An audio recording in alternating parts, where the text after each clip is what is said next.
And I think that that's what I needed to do. We need to look at our bodies as a whole, not just our urinary system, not just our bladder, our kidneys, whichever. They interact with the rest of our body, and our body interacts with the urinary system. So I think they shouldn't be treated separately. This is what I have learned along the way, that it needs to be the whole. Hello, my name is Gwen and I live in Cork in Ireland, and I am here to share my UTI story with you. So my journey began probably about 15 or 16 years ago, when I got my first set of UTIs, and I mean set, it could have been 3, 4, 5 a year, for a number of years. They were acute, they were debilitating, they were just awful. I tried D-mannose, cranberry juice, cystopurin, all of those sort of things, and really none of them worked. I went to my GP and he did the culture and sensitivity testing, which turned out to be quite frustrating over that time, because you would be in, just debilitating, excruciating pain, and the result would be no growth or mixed growth. And now occasionally there were specific bacteria that came that grew, and we had a specific type to deal with, and the sensitivity, etc. But really the most of them just were sort of very not very helpful. So I found that frustrating. I have a scientific background, and I just said, this doesn't make sense. Why am I suffering like this? And there's no pointed culprit, I suppose. And of course then I started looking at myself and thinking, was I doing things differently? I think probably stress and fatigue were definitely a factor, but there were times when I was stressed and fatigued and I didn't get UTIs. So I tried looking for patterns. And anyway, after a number of years, my GP decided to refer me to a urologist, because he wanted to make sure there was nothing sinister going on. So I went and had x-rays, pyelogram, cystoscopy, and thankfully there was nothing untoward, nothing sinister was seen or picked up on. So my GP was happy then to continue to dole out antibiotics. He actually allowed me to self-medicate, which I was grateful for, because you get a shot at 11 o'clock at night, and you're not going to sleep for the rest of the night. So it was wonderful to be able to medicate. Now I did use the dipsticks, because I wasn't happy just taking tablets without a real a good indication. Probably around this time or shortly afterwards, I began the perimenopause and have subsequently been through the menopause, etc. So my GP prescribed pessaries, estrogen pessaries, and I used them, but I used them for a week and then got a UTI, so I'm afraid I threw them to the side. So what I've subsequently learned is that these estrogen pessaries, they can take up to 6 months to reach their maximum effect. So there we go. We live and learn along the way. Around this time, maybe a little bit before, I started exploring other avenues. I was frustrated that I wasn't getting anywhere, and I went along the avenue of acupuncture, energy therapy, bioenergy healing, Chinese herbs. I went to a couple of different what I term naturopaths, who helped me with diet and food supplements. Probiotics were brought into my diet, and I think each of them helped me in different ways. What was huge was just to be listened to be understood. They definitely helped me, even from a mental health perspective. I'm sure they helped my body as a whole, and I think that that's what I needed to do. We need to look at our bodies as a whole, not just our urinary system, not just our bladder, our kidneys, whichever. They interact with the rest of our body, and our body interacts with the urinary system. So I think they shouldn't be treated separately. This is what I have learned along the way, that it needs to be the whole. So I went along there, and again, more research came across UTI free. Wow, live UTI free. Wow, what a discovery. It's really sad that we kind of go, oh gosh, that's great, there are other people suffering like I do, but for me, that's how my brain works, and it was really huge. And to see that it's all quite new, and that there are researchers out there, and the research is being done, and to see the shortcomings of where we have been at for some time. For me, it was huge. And at a certain stage, I shared a little part of my story with Melissa, and she was so supportive, came straight back to me. And it was just, I needed mental health support as much as the physical. So a couple of years ago, I felt my symptoms changed. I felt that I had stinging that was in the sort of cervical region, and it was a stinging rather than a full-blown UTI that would go on for hours and even perhaps a couple of days. I wasn't happy, so I went back to my GP, who examined me and said that my cervix was okay, but thought that there was a prolapse.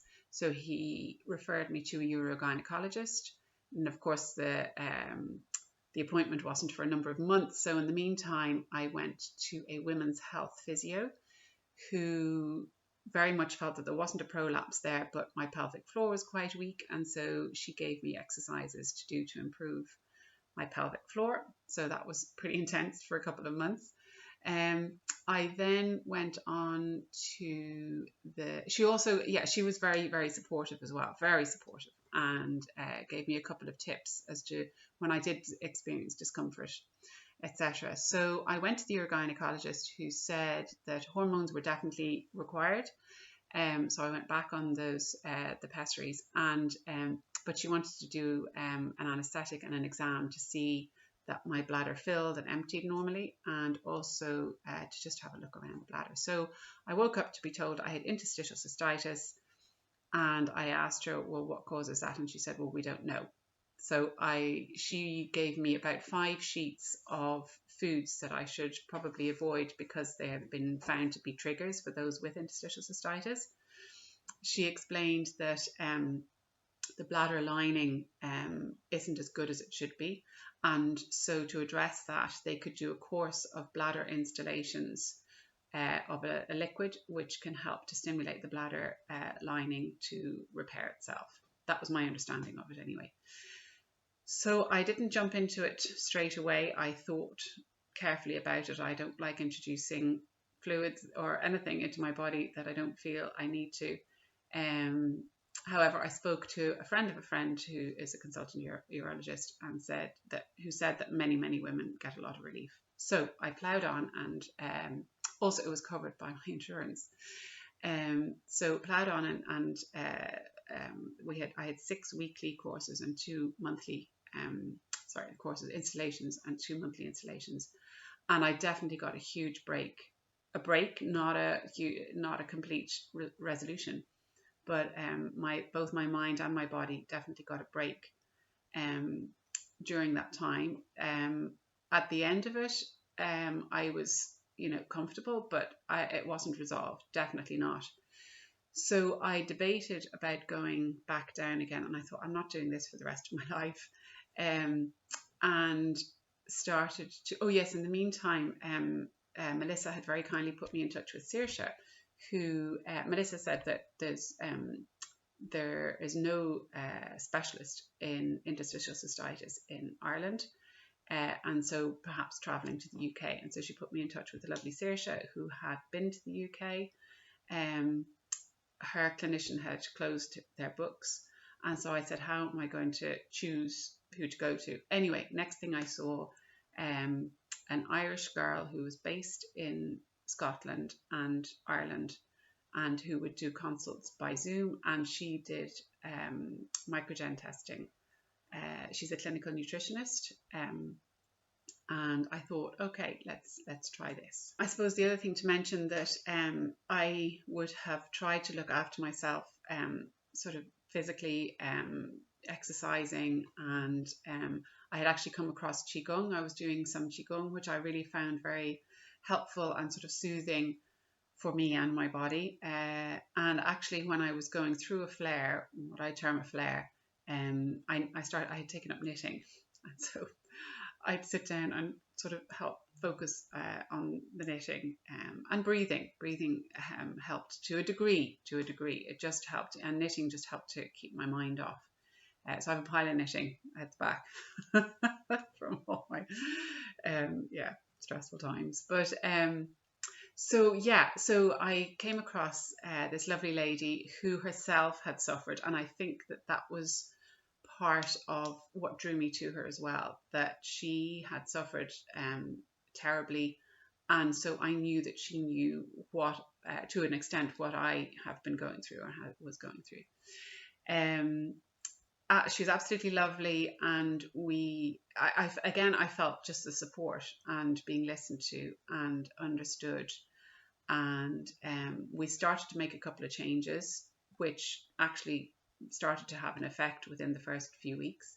We did the microgen testing, which pointed at a few little areas, and we began to address those. So it was it was weeks. It was probably a couple of months of changing things and introducing my diet and etc. But she approached things very, very holistically. So there was, how was my sleep pattern, what energy levels did I have, etc., etc. And I'm really happy to say that I really felt a change. And as we progressed, it's kind of like a 6-month commitment that we have to each other. She sent on a couple of little things as to see what I might be drawn to, and even her language worked really well for me. It wasn't, look, you really should do this because I find this really good. It's just, maybe perhaps try this. What do you feel about that? Anyway, I discovered meditation, and next thing I discovered, specifically for pelvic pain, it was only a 10-minute thing, but I was in discomfort, I meditated, and I came out of it, and oh my gosh. Now, I'm not a meditator, is that the word? But I'm just, wow. So because that worked so well, she introduced me to an app called Curable. And she just said, look, try this, see what you think. And I found it, I mean, I was blown away by it. I couldn't believe that my brain was so involved with the pain that I was experiencing. And the exciting thing is that they say, and I have experienced it, that you can retrain your brain to say, you don't need to feel that much pain. I don't need to hear all that, etc. So that was huge. And the latest thing, which the latest couple of people who have helped me, one lady is a kinesiologist and the other an osteopath. And funnily enough, I went to both of them on the same day. Both of them had similar things to say about my body, treated me in their different ways. The osteopath physically, and the kinesiologist using homeopathy. And I am going to say within 4 to 5 days, there was a dramatic change. And thankfully, with the last 3 to 4 weeks, I am almost symptom free. Yay, it's almost scary to say it out loud, but so I'm going to say that I'm 95% there. I probably won't believe it until I'm 6 months without blips and so on. But wow, if you had told me that 6 months ago, I don't know that I could have believed it. But there's hope.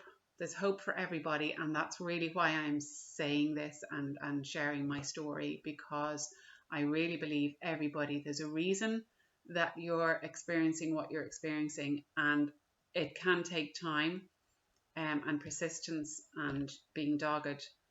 But each of us have to follow our own journey. There are lots of different helpers, if you like, out there, but you've kind of got to work out what it is that works for you. And I just wish you all the best of health in time, that it can happen, and I hope that this gives you hope. I really do.